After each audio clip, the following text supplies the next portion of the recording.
What if every war wasn't just about power or politics, but profit? Every explosion, every deployment, every defense operation, quietly fueling one of the most powerful industries on Earth. From the deserts of Iraq to the fields of Ukraine, America's war machine doesn't just fight battles, it funds them. But how does it actually work? And who really benefits when the world burns? Stay till the end, because this story reveals how wars became investments and why peace might never be the plan. Segment 1. The money engine behind wars. War, destruction for many, opportunity for a few. Since 2001, the US has spent over $8 trillion on conflicts overseas, but less than half of that went to soldiers, recovery, or civilians. The rest? It flowed straight into private defense corporations. Lockheed Martin, Raytheon, Northrop Grumman, General Dynamics, names most people never see, but that shape world events quietly from Washington boardrooms. Every missile fired means more orders. Every threat announcement means rising stock prices. In short, fear fuels profit. The more unstable the world appears, the more valuable these companies become. It's not chaos, it's economics. Segment 2. The closed loop of funding. Here's how the cycle works. First, a new threat is declared.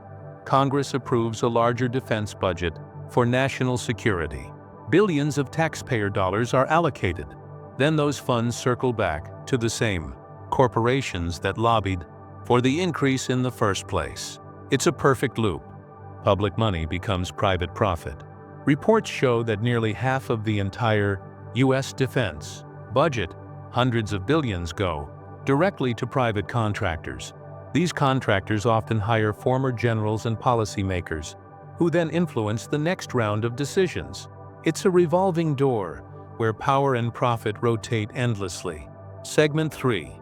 The Iraq example. The Iraq War wasn't just a battle. It was a business boom. Officially, it began to remove a dictator and spread democracy. But behind the speeches, companies like Halliburton, once led by former Vice President Dick Cheney, secured multi-billion-dollar contracts. They handled logistics, oil transport, and reconstruction. Every destroyed building became a new opportunity to build the government again. Of the $2 trillion spent, a fraction went to actual rebuilding. The rest went to a handful of firms. Meanwhile, Washington insiders saw their investments soar.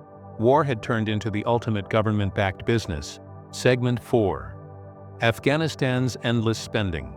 Then came Afghanistan, the longest war in U.S. history. 2 decades, $2.3 trillion spent. And yet, when the troops withdrew, most of the country lay in ruins. But for defense contractors, it was the most profitable 2 decades ever recorded.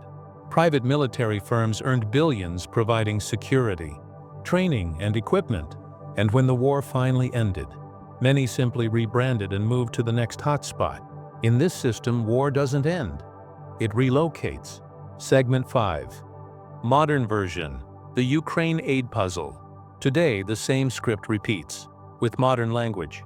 When Washington announces a $60 billion aid package to Ukraine, most assume it's going directly to Kyiv.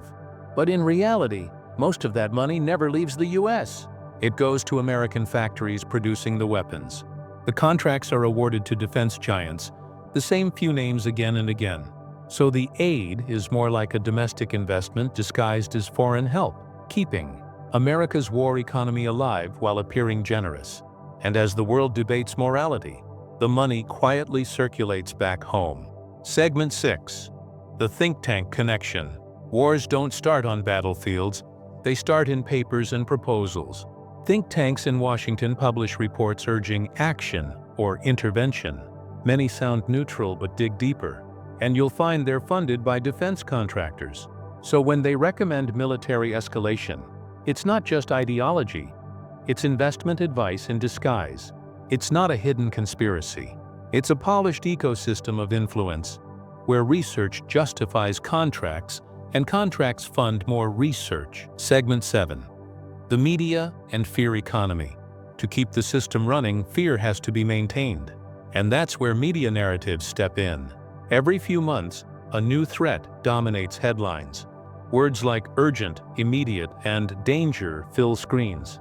This constant urgency creates public support for higher defense spending. And each time fear rises, so do company shares. It's not manipulation, it's marketing. War, after all, is a product. And fear is the advertisement. Segment 8. The cost to the people. While billions flow into defense, millions of Americans struggle with debt, health care, and housing. Since 2001, the U.S. has spent more on wars than on domestic infrastructure and education combined. Every dollar spent on missiles is a dollar not spent on teachers, doctors, or clean water.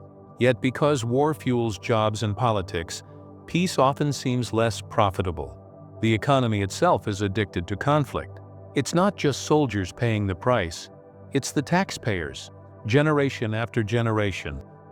Segment 9. Technology and the new battlefield. Now a new kind of war is emerging, digital and invisible. Cybersecurity and artificial intelligence have become the new battlegrounds. Defense companies are already spending billions on AI-powered weapons, drones, and surveillance networks. Politicians warn of cyber threats and digital enemies, and budgets rise once again. But just like before, the line between protection and profit blurs. Preparation itself has become business. You don't need an actual war anymore, just the promise of one. Segment 10. The global web of influence. America's influence stretches across the planet, not only through military bases, but through economic dependency. Allies rely on U.S. weapons, training, and security support. That dependency ensures loyalty and continuous contracts. This is how wars sustain empires without direct conquest. The battlefield becomes financial, not territorial. And it's not about invading, it's about integrating economies under one defense umbrella. Segment 11. The revolving door. Here's another quiet detail. The revolving door. Generals retire and become defense advisors. Politicians finish their terms and join corporate boards. Lobbyists push for budgets that benefit their clients. Then those same companies donate to campaigns that re-elect the politicians. It's a cycle of influence that almost no one outside Washington ever sees. Democracy funds it, but capitalism controls it. Segment 12. The psychological game. To keep a system like this alive, people must believe in it. That's why the emotional narrative never changes. Freedom, protection, security, honor. These words hide the machinery behind them. Because if the public truly saw war as profit, not protection, the whole illusion would collapse. And so fear is recycled, generation after generation. So next time you hear about a new threat or global mission, pause for a second. Ask not only who's fighting, but who's funding. Because in the modern world, wars aren't just fought on the battlefield. They're crafted in meetings, sold through headlines, and sustained by money. And as long as conflict remains profitable, peace will always have competition. This isn't just war, it's business, the business of war.